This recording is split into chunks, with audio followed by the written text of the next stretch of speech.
In the Never-Ending Story, Michael N. says there are many different passions as there are people, and I love discovering them here on Fantasia because I think that hearing about other people's courage can help us find our own.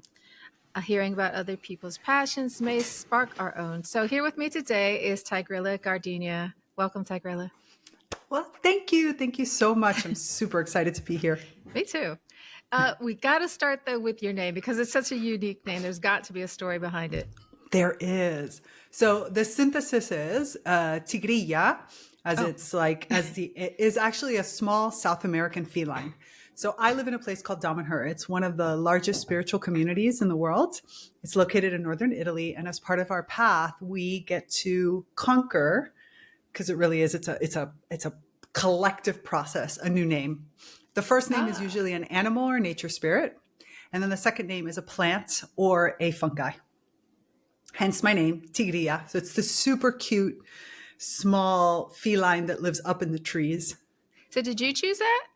I got lucky. So it's this whole game process. So what happens is when you feel like you really want a name and you feel like you're ready for a name, you go to the popolo, to the people of the community, and you tell them why you want this name. Like, what is this animal or this nature spirit that you want a relationship with? And if they think you're ready, they kind of say, okay. And they give you an offering that ends up going to the temples of humankind.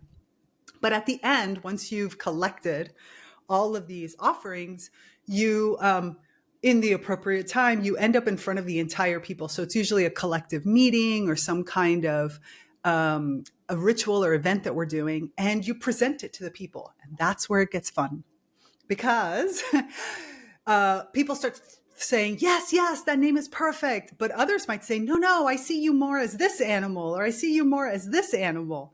And so it's really a collective, and whatever the community chooses is what gets offered to you. Mm-hmm. And so sometimes it's the same name you picked, but honestly, sometimes it's not. And so they offer you this name, and you can always say, no, I want to, let's assume it's a different name. No, I want to wait. And at a later date, I'll come and I'll try again for the name that I want. But most likely, because the whole spirit of it is this transformation, you usually accept what's given to you. Not everybody does, but some of them. I got lucky. I almost was given another name, offered another name, because the popolo was about 50% in one direction. I asked for Tigrilla, but there was 50% of the room that didn't want it. And then some people made some, they said, no, we should give it to her for this reason and for that reason. And these pieces of what she brings and what this animal brings, because you become kind of a representative of this animal. You protect this animal, you become something with this animal.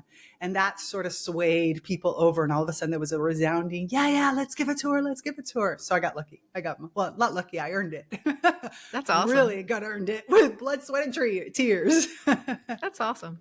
I know in lots of cultures, they have, initiation rituals where people do get a new name, and it's transformative. Was it that way for you? Absolutely. I actually waited a long time. I was somebody who, I loved my name. I didn't come there and I didn't expect to want to change it. So for the longest time, I was who I was, and I felt really comfortable with that. And then I don't know, I just got this feeling that it was like, I want to be part of this game. I want to be part of these people. I want to feel like I want to really be in it. And I, found this animal one day, and I knew I kind of wanted to be a cat, or some kind of feline. And when I saw the tigrillo, I was in love. I still am today. Like, I follow 2 or 3, Colombian wildlife refuge, type places that do rewilding of these animals when they're found, because when they're very small, they look like kittens. And so many people try to take them home and then discover that they're not kittens, that they're ferocious felines. And so I love it. Every time I have the opportunity, I feel very, very connected to the growth, plus the relationship that this animal has with the forest. The forest that he lives in is really this beautiful, lush forest that, we're losing in so many different places. And the fact that this animal lives in the trees, lives up on the trees, likes to have this relationship very close. And so it very much changed. It was a beautiful way to sort of embody all these different aspects of myself that I didn't expect it to be honest. That's awesome. Now, you are a world ambassador for plants advocacy. That's a mouthful. So what does all that mean? So this title comes from a few different sources, but basically for over 10 years now, I've been working very closely with plants in a number of different capacities. So I started where I had this chance encounter. The community that I live in is one of the pioneers of what's called plant music, with the music of the plants device. Mm-hmm. And just this random encounter I had. Now you have to understand, my background is originally in music and in engineering. So I have this music engineering background, and then I've done many different things, circus arts and software and all kinds of different aspects. But plants, at the time, I had pretty strong plant blindness. I didn't really understand, the importance of plants. I wasn't somebody who grew up with a very conscious relationship with plants until I heard this music. And all of a sudden it was like, boom, this a reawakening that happens inside of me and really brings me into this relationship, because it uses a language that I can understand, which is music. Music has always been so close to me, music and dance and movement, things that are nonverbal, even though I love languages of all sorts. So it brings this like love of languages with my connection to music, and this technology focus that I kind of understood sort of gave me an in. It formed a bridge between myself and plants. And so the plant could be like, hey, I'm over here. Like, hi. And all of a sudden I was like, whoa, okay.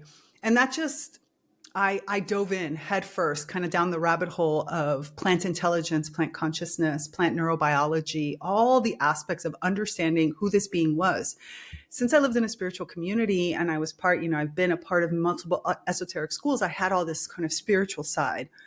I had my music background, so I had all the artistic side that allowed me to sort of step in from a non-conceptual framework, from not having to focus on one thing. And then I had this whole kind of scientific engineering STEM side that allowed me to understand what was happening. And bringing those three together, all of a sudden I realized that I could get out of my own sort of conditioning by stepping deeper into the fact that we're all nature.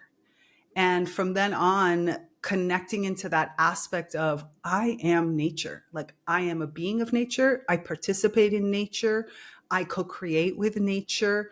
I am the element that forms nature, like all these different parts. And since then, I have been basically, that's a part of everything I do. So I went through multiple titles, because first I was really focusing on the plant intelligence part. How do I help people understand that plants are these intelligent beings? But then I realized that it's not about that intellectually. It's about the relationship. And so It's about the advocacy of other kin, of the more than human world, of understanding that if we really want to understand ourselves, kind of like I was speaking with a professor the other day who was telling me that, we keep talking about the divine feminine and bringing feminism, all these feminine principles, but we cannot have a truly actualized divine feminine until we have a truly actualized divine male. And it's the same perspective relating to ourselves as individuals, as beings. We can't be fully actualized if we don't accept our animalness and our plantness. And I love working with the plants. And the reason why I advocate so much for these beautiful beings, besides the fact of all that they do for us and all that they are, but it's also the aspect of ourselves that they trigger. They help us get out of this like very restricted, instinctual animal nature that we have, that we've stepped so deep into, right? We focus so much on our movement, we've forgotten our presence. And the understanding that when we tap into that inner plantness, we go back to that stillness and that presence. And patience doesn't become a thing that I have to do. It becomes a part of who I am. Mm-hmm. So that's why it's like advocacy in all different aspects, scientifically and through science communication, but also, energetically and working directly with the plants. And so all these different aspects, in order to remember that we're all the same. I am part plantness. I'm part animal. They have traits that are animal too, because they've evolved also. So there's all these different perspectives. So that's where the title kind of comes from. So it's one thing, I think, to recognize all the things that plants do for us, how wonderful they are, but it's quite a different thing to communicate. How did you find out that communication was possible? Yeah, that really came, I think it started as a byproduct of the music part, because the music allowed me to get outside of my own head In other words, like, I think oftentimes when we're trying to get into our instinctual nature and we're trying to understand who we are and communicate, we try to think about it as I'm communicating with another human. So therefore Yeah. I make some sounds, and then I expect sounds to come back, and those sounds get translated in my head and they correspond to some definitions that I have somewhere. The music allowed me to bypass that, because when I heard this music, and what I love about the music of the Plants device in particular, which is slightly different than some of the other Plants devices that are on the market, is that the music of the Plants device was intended to be about communication. Being that it was developed by a spiritual community, by Dom and Her, we developed it with the intention of being a way for us to listen into the plants, in order for us to really be observers of what's happening behind the scenes, of being able to tap into other sides of plants. So the device in and of itself has that function, in the sense that it was the original device was co-created between human and plants. Like I remember having long conversations with one of the original engineers, and he's like, I didn't know how to do this. I sat there with my plant friends and I asked, guide me. I have some basic electronics. Help me understand this. So when I heard that music, which is very outside of the melodies and rhythms that we all know, it kind of allowed me to let go and to go back to what music really does for me, which is tap into something greater, something deeper. For example, there's a plant kind of behind me. I don't know if you can see this plant that is kind of behind me. I call that, kind of as lovingly called no name Dracaena, has retaught me how to step back into my body, for example. Because what the music allowed me to do was kind of trust that I was receiving, just like when I hear a song and I can feel the emotion that the singer puts behind it, or that the writer put behind it. I can feel what the song is supposed to be telling me, regardless of lyrics, right? I don't need lyrics to understand the emotion. And that triggers that relationship between me and songwriter.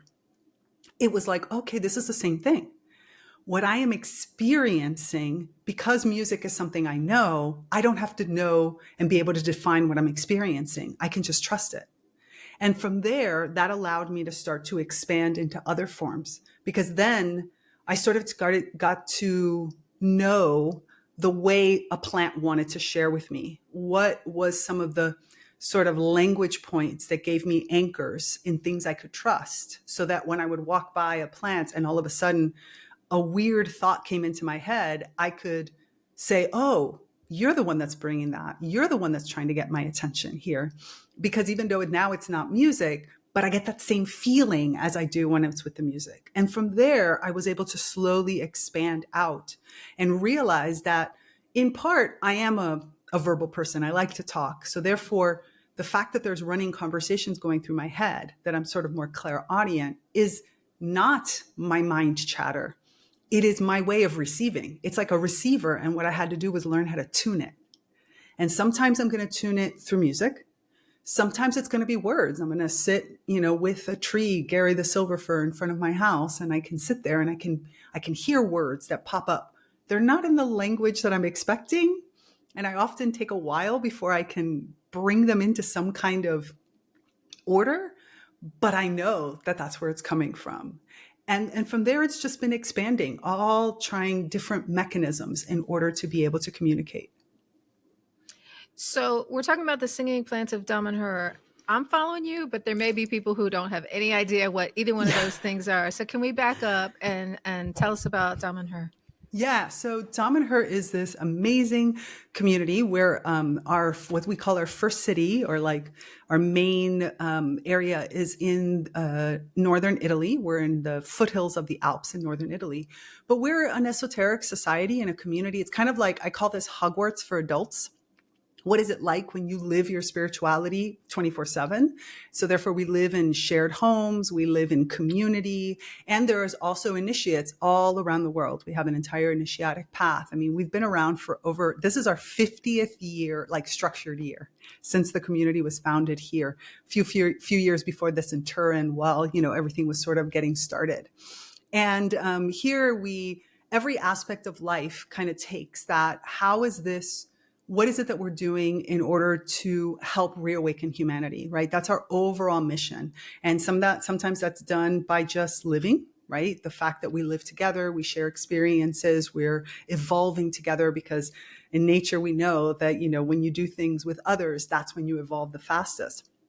We also carry out certain types of missions for humanity. We have what's considered the largest, or how do I say it? The eighth wonder of the world, or the first wonder of the new world, which is the temples of humankind. And these are underground cathedrals that we built into the mountain completely by hand.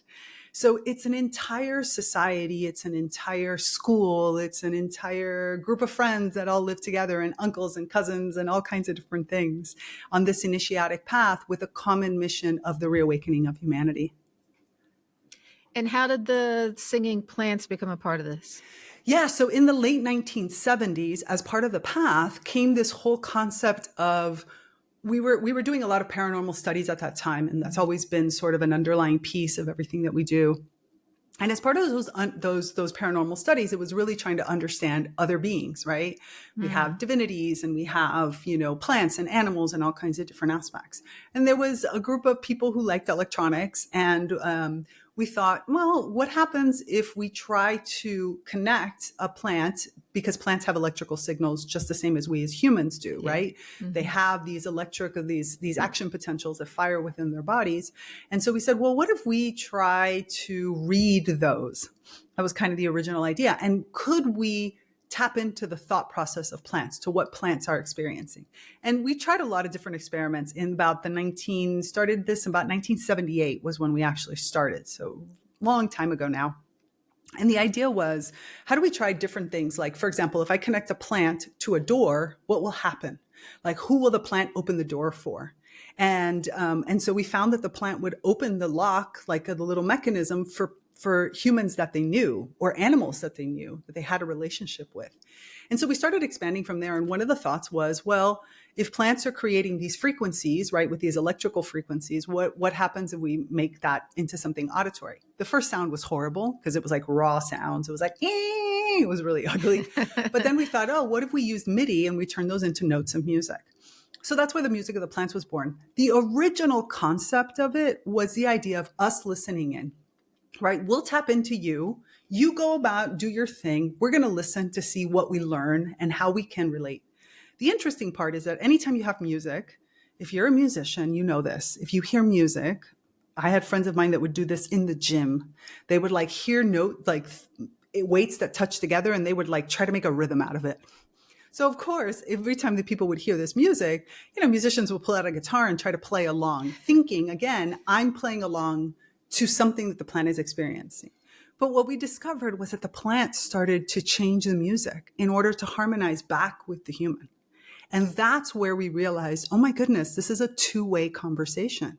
This is before, at least in our little world of Italy back then, it wasn't like people knew about the secret life of plants or knew what was kind of starting to come down the pipe. I mean, it's the late 70s, early 80s by this point.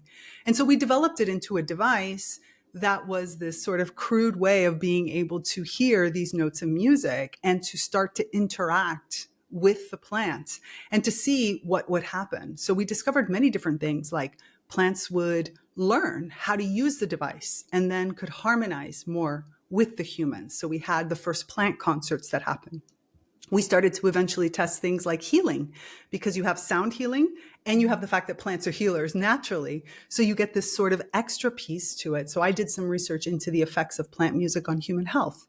And we've had people that have developed this in many different ways of communication, which is a big thing of how I use it. Like when I work with a plant, even today, I still sometimes will connect the plant to the music of the plants to be able to feel things or to go beyond the paradigm, to go into realms, especially for me at this point, since I communicate pretty regularly on the normal stuff, but especially when I want to go into realms that are not yet seen, or I don't yet understand, or can't really picture them, to shift that paradigm, to get deeper into a land or an area, to understand what the plant has experienced. That's where, for me personally, the music of the plants is amazing. But I know so many people now that are using this device and working with plants. Like I said, for healing, they're working for understanding better the relationship with certain aspects of the plant, for activating locations. It's It's amazing. So, what's one of the most surprising or profound things that a plant has taught you? Wow. I would say that for me, probably the most profound is a few different. Well, let me go for two. Two. I'll try to be brief about it. But one of them is the fact of understanding new ways of interacting and working with myself. In other words, many of the belief systems that we have around. Actually, I'll say it in this way. Let me find it this way. As my work with the plants has allowed me to understand that my dominant personality is actually a critic, and that critic is good. In other words, I grew up thinking that my critic was destructive. I was, a woman, strong woman, enters into the business world, starts to criticize things, and gets told, you're just disruptive, you're somebody who just tries to break everything down, you're presumptuous, and all these things. And you start to believe that critic, not the inner critic, not the I'm a bad person, but critic is in, I see this report and I can see that right here there's a hole and this doesn't work, and I can see the criticality or the critical points in a project or something like that. Just as a small example, I really believed that was something that was negative. It was a trait for me to get rid of, this belief system that we have these traits and that we're supposed to get rid of them. And why working through with the plants and spending a lot of time with plants, I started to understand that in ecosystems, everything is useful. Yeah. And the plants helped me understand that it's not the critic that is a problem. It was the way I was using the critic.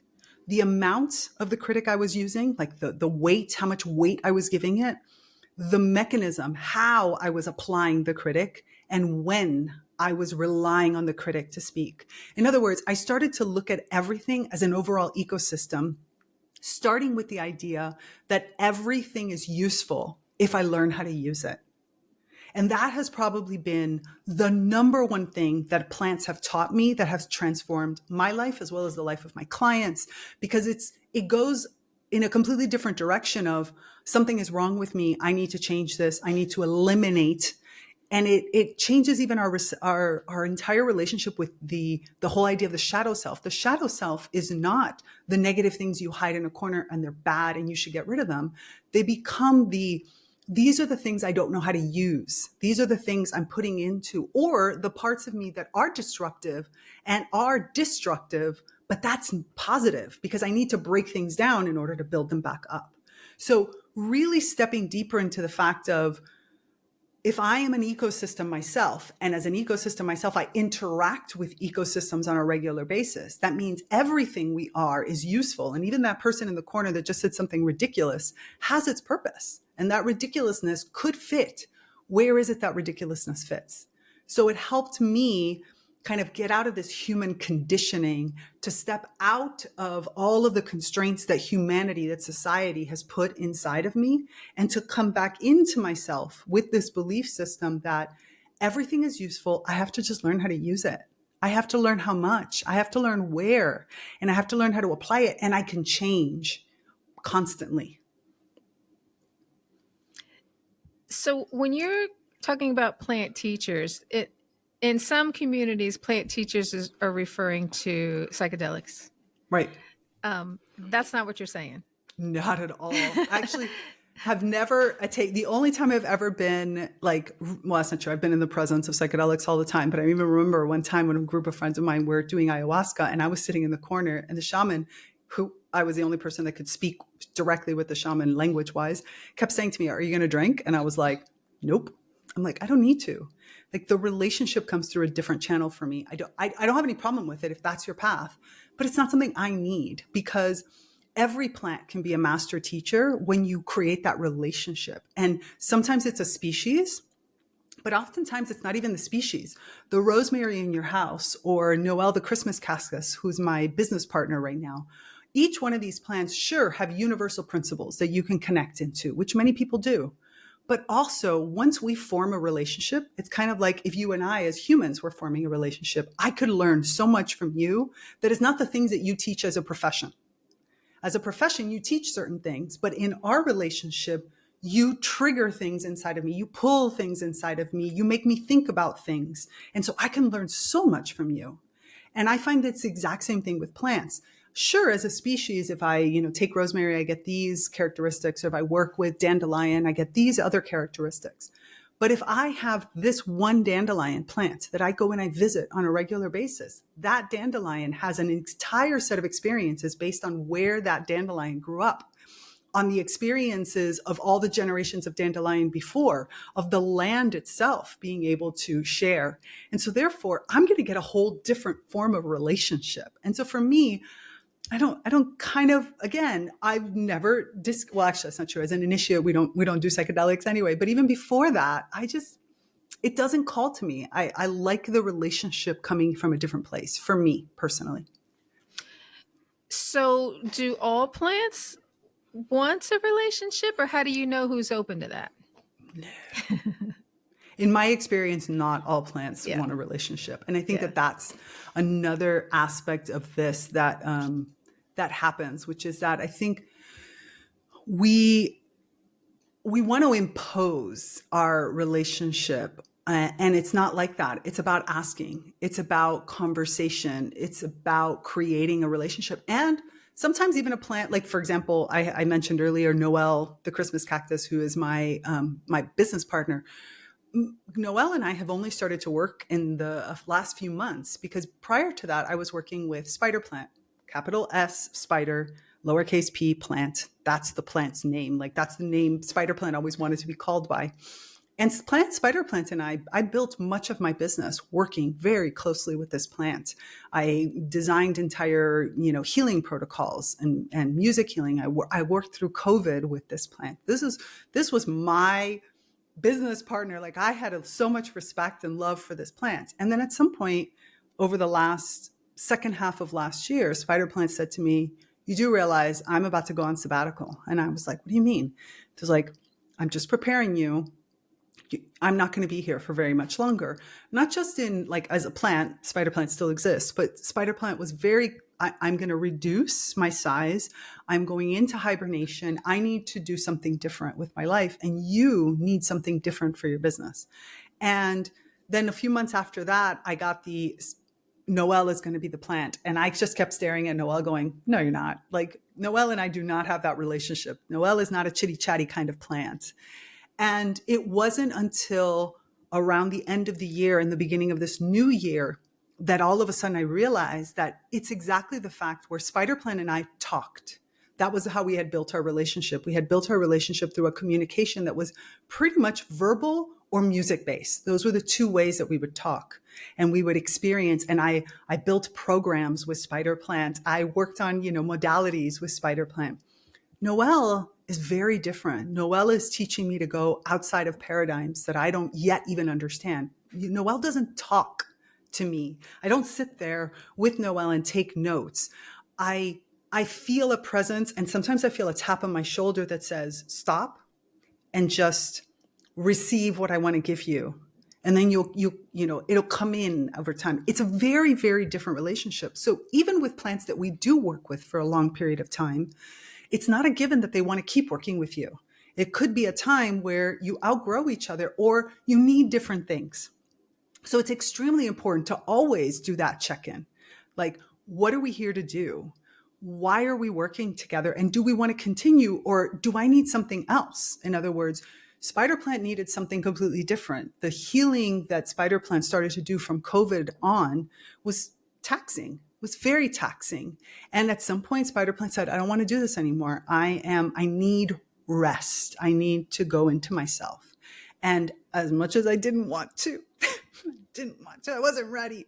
But I understand, it took me and it was a long process to get there. Like, it probably was a process of around 6 months from the first time spider plant mentioned this to me and started to change their physical body, to me understanding what Noelle was here to bring me. It's been this journey that's passed through.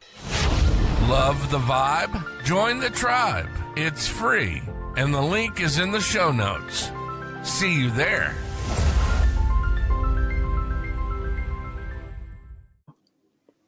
I'm glad that you said it's not verbal, that they're not talking to you, that the communication is different, because I think a lot of people expect it to be just like I'm talking to you, and it's going to be very straightforward, go down the street, turn left, wear the red dress. It's not that at all. No. And sometimes it comes in really unusual ways. Like I said, No Name Dracaena, I was working on a research project with a group of people, and each one of us were working with a plant to develop something different. And I, started to work with Dracaena on this, but Dracaena made it very clear, like, Dracaena was like, I'm not going to talk to you. I'm not going to give you a name because I don't want you to talk to me. You need to start using your body. You need to start moving your body. And at first I thought, oh, okay, well, let me connect to the music of the plants. And I did that once. And then Dracaena was like, no, that's not it either. You need to listen with your body. And I have done very odd things with this, with this plant, from dancing around my house to, different forms of meditation, of movement of body, to drawing in unusual ways like that use my body to try to get in tune with these aspects of it. And that's just one plant that's done this. Like I said, like No Name Dracaena, I know it's a business thing, and I know it's paradigm shifting, and I know it's not words, but it's not exactly images. It's not exactly anything that I understand. And that makes sense. Plants have multiple senses that we don't have, right? Yeah. At least 15 other senses that we don't have. So it makes sense. As a matter of fact, since we started working together, organically speaking, all of a sudden I've stepped much deeper into mysticism, the idea of that presence in nature and to receive. And I have had multiple mystics come into my life to kind of reinforce the fact that the new path for me is presence wise. It's letting, with Dracaena, it was about starting to get in touch with my body, almost like, what's the word I'm looking for? Almost like training my body to become a receptor, right? I am receptor and I am sensor, as Natasha Myers would say. And to get back into dance and fluidity and flow through the physical body. And now Dracaena is like, great, now that you're there, now I can step in because that's how I can communicate with you. You're going to feel my impact. And I point in this direction because that's where, Noel, the Christmas cactus is. And I feel an impact, like waves sometimes that hit me as almost like a transmission that hits my body. And I just sit here stunned because you want to bring it to words immediately, right? You want to be able to express it, but you know that that's not how it's going to be. And so then all of a sudden I start to see it seep into things. I start to see that my notes change, and something I thought I understood in one way, all of a sudden I don't understand it in that way. And I start to understand other layers of it. And it's like, oh, okay, that's what's happening. Like, you're showing me a different layer to something that I thought I knew, or that I had a vision for. And now all of a sudden something else is being unveiled. And I realized that that's really what Noel does. Noel helps me understand things that I already understand at a deeper, at a more expansive, at a new level, and with new parameters that maybe I would have never put in there myself. So it sounds like you have a lifestyle that incorporates all of this. What is it like when you go outside of your community and you're in mainstream society? Yeah, I kind of don't care. Like, to be really honest, I am one of those people that is so comfortable with who I am and with how I do things. It's taken a long time, by the way. It's taken me like a journey of, probably 40 years of this. And I just am. Like, if you don't let me say this way, I am pretty good as part of what my deep pattern is of bridging, of being able to put this into words that you might understand. So if I was just speaking earlier to an artist that works with plants in a very creative, artistic way. And so I was able to talk to her in this way. Then I was with a group of people that are very esoteric, and I was able to flip, the words. So my training with Kabbalah communications and my own deep pattern of being this bridge, I do modify my words a little bit, or the type of language I might use. but I don't change the essence of it. I just sort of slightly give it a different color just to make sure, just to help express it differently. And I do realize that over the years, it's become less and less about the words and more about the presence. And I think this is my personal experience. I find that if you really are something, regardless of what it is, when it's really yours, something that's deep inside of you that emanates from you, people just trust it. They don't have to understand it. They don't have to. I think when you put too many words to it, that's when we start to lose people, because then I'm trying to convince you. I don't need to convince you. I want to share with you what I'm experiencing. And for some of you, I'm going to wave my hands a lot. And for others of you, maybe I'll use words. For some, I might talk in colors, but I don't need to convince you. I want to just share with you what I'm experiencing. And if you're closed off to that, then I don't need to share it with you either. Hopefully my presence will do something kind of like, and that really was something, probably another lesson from the plants. Their silent ability to just be, as a person who has been a chattermouth all her life, has taught me a lot about, wow, sometimes I don't need to speak. I just need to be in it and let somebody else ask me, and let somebody else, just let them be in the energy, and maybe they'll start to change too. Well, that's kind of what I meant. I was talking more like, you're at the grocery store, you're at the Wawa, you're at the Kroger's, you're at the gas station, and you're with all these people who are not particularly mindful, not particularly spiritual or present, and they're not even really communicating with themselves because they have all this mental chatter going on. Is that different? Yeah. It is. I mean, for sure that there's a part of it, like you can't go into the kind of conversations you and I are going into when you have people like that in front of you. And I recognize that. And of course, there is an aspect of that you're, to be honest, it's a little bit sad for me, because it's like, oh my goodness, if we could only, because I see what the person has deep inside of them. I can see that it's there. And it's like, wow, your conditioning is so strong that you're missing out on something so beautiful within you, and, and expressing. I do think that there's a bit of so for me, like I said, I don't hide it. So for example, I have been known to, be standing at a grocery store and walk out and see a plant growing from a sidewalk crack and get a message and literally put my bags down on the ground and sit there for a second and be like, what's going on here? Or I have no qualms whatsoever with pushing people out of the way if they're about to step on a plant unconsciously without thinking about it. I don't have any qualms about that.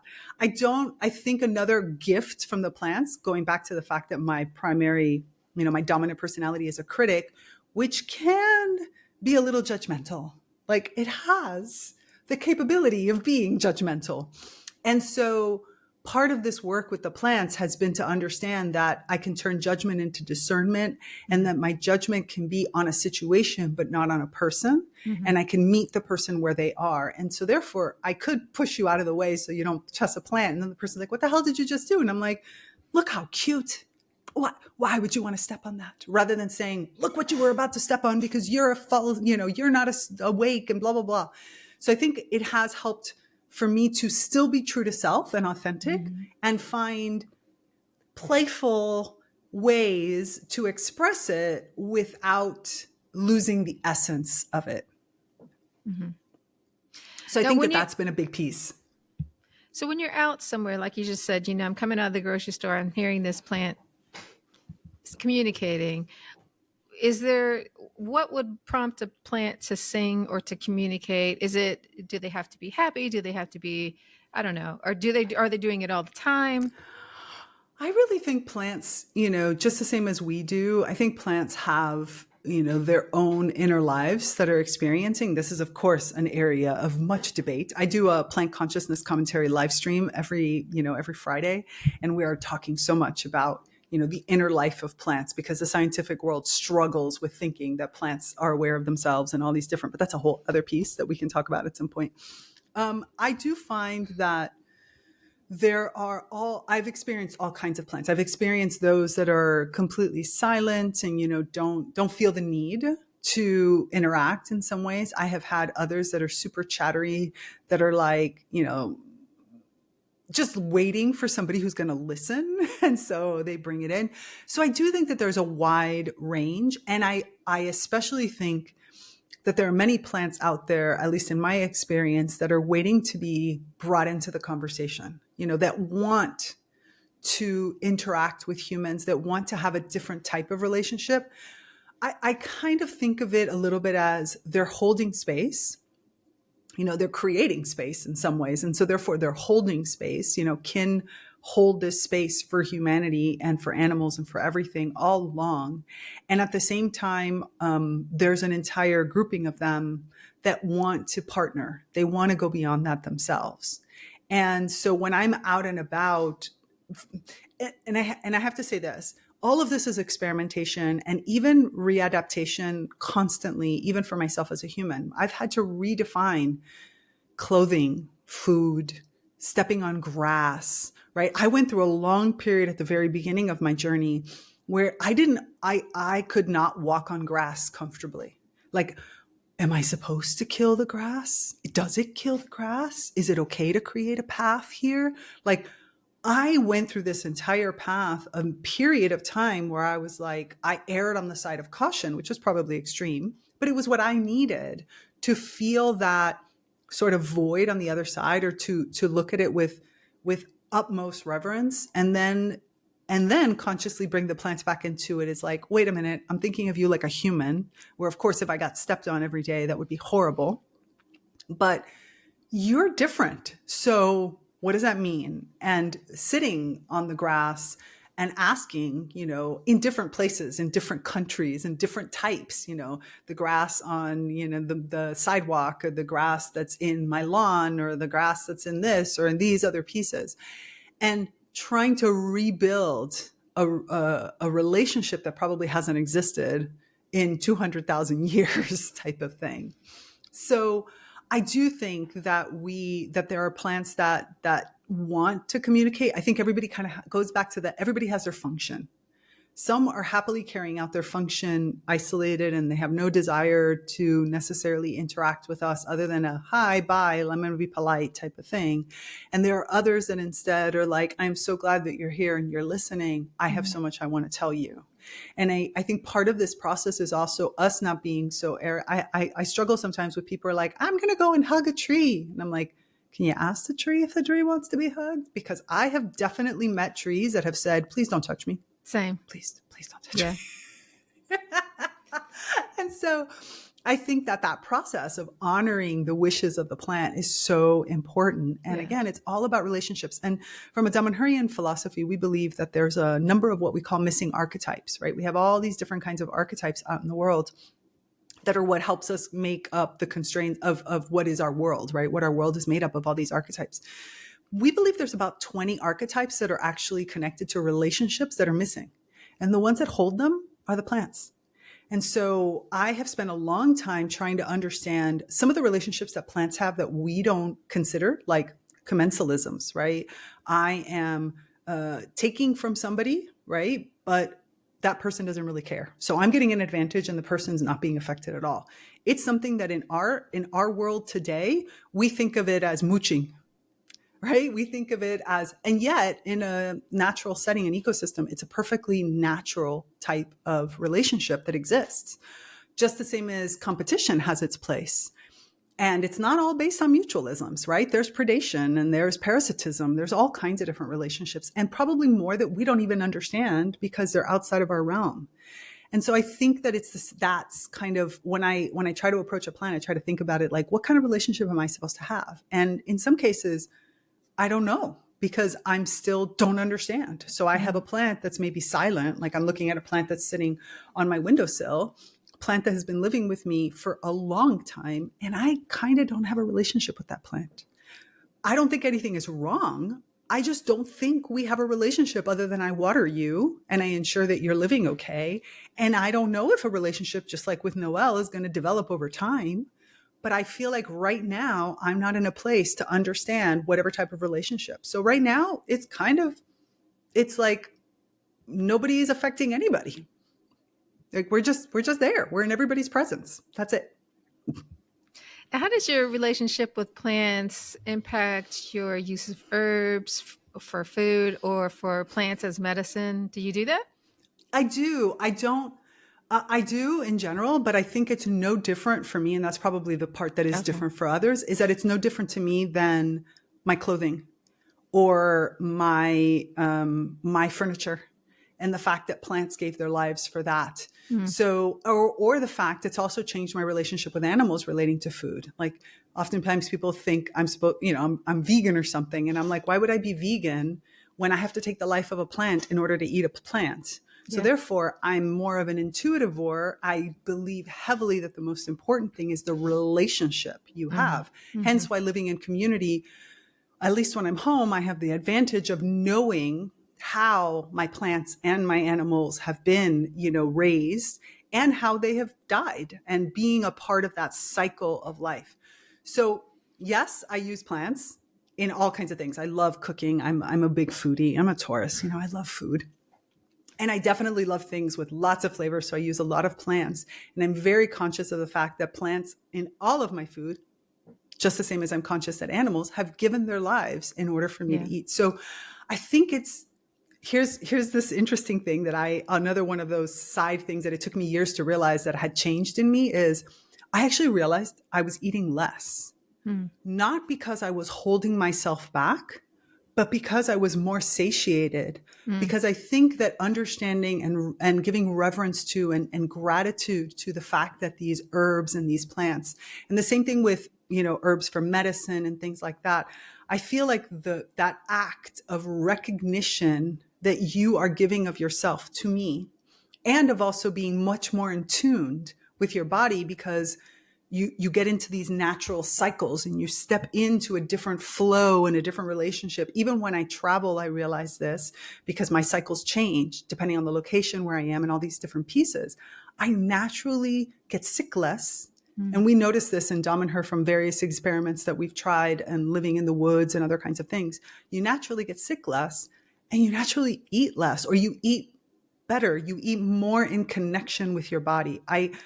I'm Cuban American, man. I love sugar. Sugar and I get along very, very well. And yet I eat a lot less of it, not again because I'm trying to hold myself back, but because I feel more in tune with it. So it takes less. And also I want to respect the life of who gave their life to me. So I purchase things in a different way.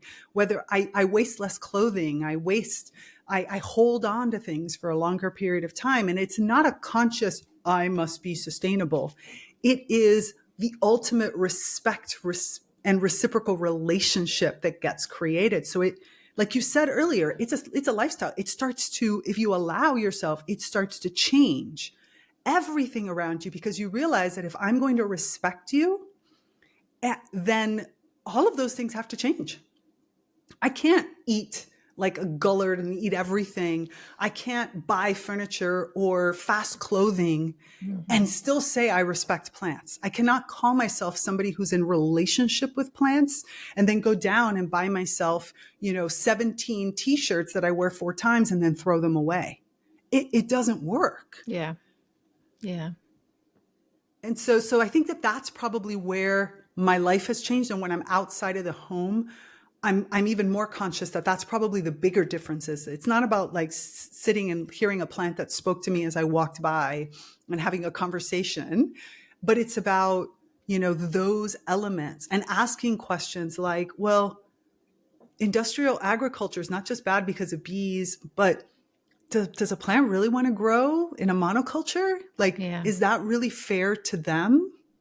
And so do I want to support buying that monoculture? Because that encourages people. And so it starts opening all these types of questions out of pure respect and love.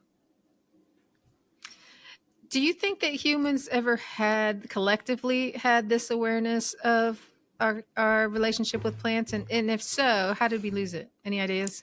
This is a great question that I have gone through, that I think about often. So in Dom and Her, we, see, how do I explain this? Let me try to think about the short way of I want to explain this. So in a very quick, trying to be synthetic perspective. So the Damanhurian philosophy of the reawakening of humanity, right, is the fact that we at one point had the human world, which is the animal world, really. It's the animal world of which humans are a part of, the plant world and the world of nature spirits, all combined together, right? So at one point we were all one. It's the famous "we are one," right? That comes from also the idea of this primeval divinity that comes into the world of form. Okay, so I come into the world of form, and why? I guess the question you have to ask yourself first is, why are we in this existence, right? The whole famous question of why are we here type of perspective. So if you believe, you mentioned a quote from the Never-Ending Story at the very beginning, okay, which is one of my favorites. In the Never-Ending Story, if you remember, you have the nothing, right? The nothing is really actually the everything, the no thing. Everything is actually there, but everything is there at a certain level of understanding, a certain level of complexity, a certain level of knowledge and of wisdom and of everything. It's all there, but it's all also stagnant there. It can't really expand because it is everything. So there is no expansion of it because it is everything. Hence why Atreyu and Bastian has to go through this entire journey in order to recognize that the nothing is there, and then upon that wish to start to wish in a new level. Does that make sense so far? Yep. Gotcha. Okay. So in that perspective, I really believe that we were all together at one level, and that level was beautiful and fantastic. And we probably could have stayed there, but it was also stagnant, not stagnant because anything is wrong, stagnant because it is everything. And therefore, everything doesn't grow and expand. But in the universe, the natural tendency is to want to evolve. So evolution requires a shattering of that nothing into tons of pieces that can be reconfigured in lots of different ways, with the hope that that reconfiguration of the pieces will lead to an evolution to something different. So I really believe that the journey that we're on is about, yes, we were once one. We were shattered out because we wanted to grow. And therefore, everything that we're looking at is not, yes, a loss on some aspects, but more than anything, it's we need to reacquire it in a new way. We need to bring it together with our own awareness. Because also when we bring it together with awareness, with consciousness, nobody can take it away from you because now you've earned it. So I really believe that some of it was lost. We've had little cycles where we've lost things because they were given to us. And when you're given to you, you don't understand them. And therefore, you can't really embody them. It's easy for them to be taken away. Instead, if we look at it as every one of those has been a test to understand, can we create new configurations that allow us with the same parts to expand them to a whole new level? And I think that that's really the journey that we're on. We're on a journey of expansion. We're on a journey of evolution. We're on a journey to create new paradigms, to learn how to think and be protagonist in this world of form together with others, because that's what's going to get us to the next level. So tell us how to access your coaching and your course on plant communication. Yeah, so I have, there's obviously you can just find, my name is pretty unusual, Tigrilla Gardenia. So if you just look for my name, you're going to find me. I also have an entire an online community called the Naturally Conscious Community that is dedicated to human plant relationships.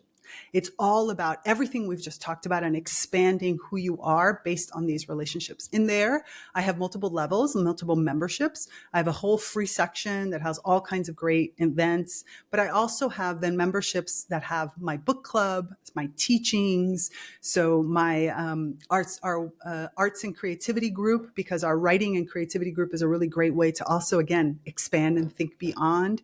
And so all of it can be found from my website. So you just go to tigrillagardenia.com, and you can also find it at naturallyconsciouscommunity.com. Awesome. I have so many more questions and we're out of time. I mean, I could just sit here and just talk. But I really appreciate you being here and sharing yourself. And if everybody's listening, don't forget to like, share, and subscribe. And I'll see you all next week. Bye. Make sure to subscribe to the show on iTunes or Spotify so you'll never miss a show. While you're at it, if you found value in this show, why not show your love with a review? Thanks. See you next week.